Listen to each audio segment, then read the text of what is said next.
Today we are talking about another technique that can really help us to get out of a depressive slump. And if you missed my last video where we talked about how beneficial gratitude can be for helping us feel better and feel less depressed now and in the future, I'll leave that link here for you. For the rest of this video, I'm going to be covering a cognitive behavioral therapy technique called behavioral activation. And I'm going to break down how you can use it in your own life to get some relief from depression.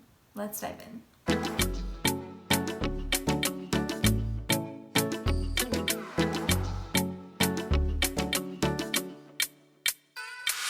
Okay, so before we dive into really learning what behavioral activation is, I want to take a step back and just review a little bit about what cognitive behavioral therapy is so we can really understand the powerful benefits of behavioral activation for really helping us feel better. Cognitive behavioral therapy is founded in the belief that our thoughts, our emotions, and our behaviors are all interconnected. This means that our thoughts can impact our emotions can impact our behaviors, and our behaviors can really impact how we think and how we feel. Cognitive behavioral therapy spends a lot of time looking at the cognitive component of mental health, which is our thoughts, and how helpful or unhelpful our thoughts might be in general and how they might be impacting our mood. But we don't want to miss out on this other huge component of our mental health, which is our behaviors and how those impact our thoughts and our emotions, which is really what behavioral activation is all about.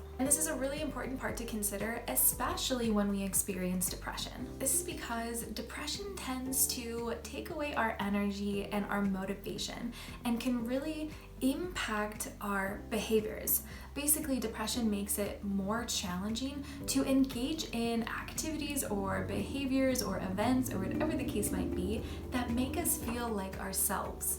And if we aren't totally aware that it's depression that is doing this, that's making us feel like we're not ourselves or able to engage in activities in the way that we normally would, then sometimes we can even start thinking that something is wrong with us. While I was preparing this video, I actually came across a super helpful resource about behavioral activation. I will link it in the description, but I'm going to share that quote with you now. Remember that anxiety and depression come from parts of our brain that are really trying to protect us by getting us to avoid or isolate.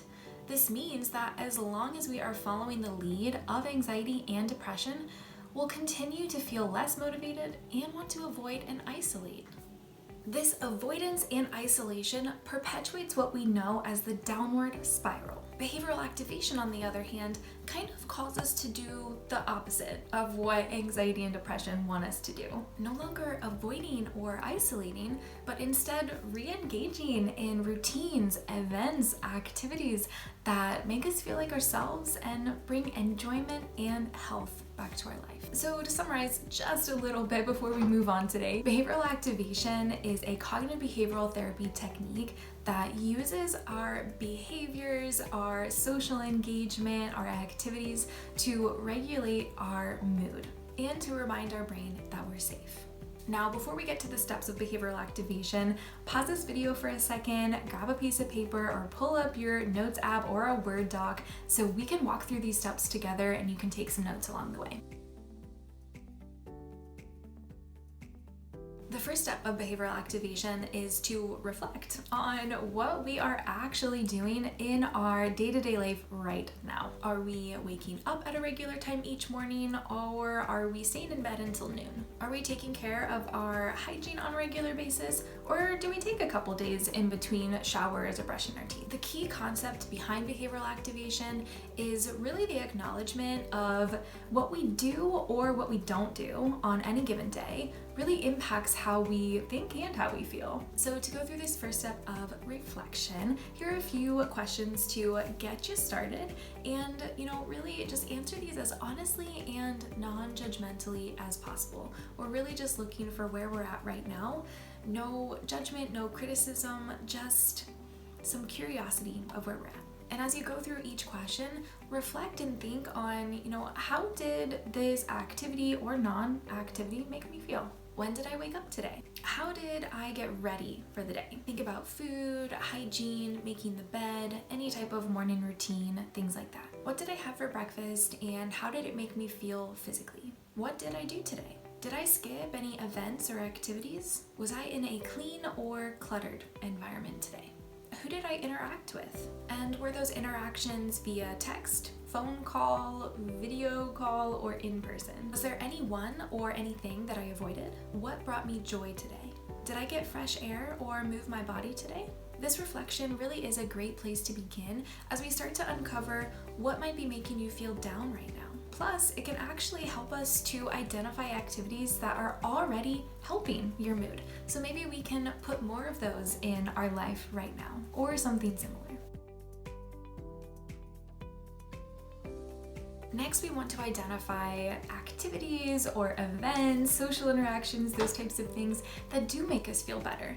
And we can pull some of those things from that reflection that we just did if we identified activities that do kind of help out our mood. These routines or activities can really be anything that improve your mood a little bit, make you feel a little bit better. Maybe they make you feel more productive throughout your day or have a bit more energy, or maybe they just feel good in the moment. Here's a list to get you started. Engaging in a morning or evening routine, showering, brushing your teeth, making your bed, going for a walk, stepping outside for some fresh air, playing with animals, making sure to drink enough water or eat enough food, chatting with a friend, watching a silly video, learning something new, getting notified by a joke app, cooking, or listening to music. And the list goes on and on. See if there are any of these activities from that list I just provided or from your reflection task or anything else that maybe comes to mind that you think would help. Pause this video for a second and jot those down.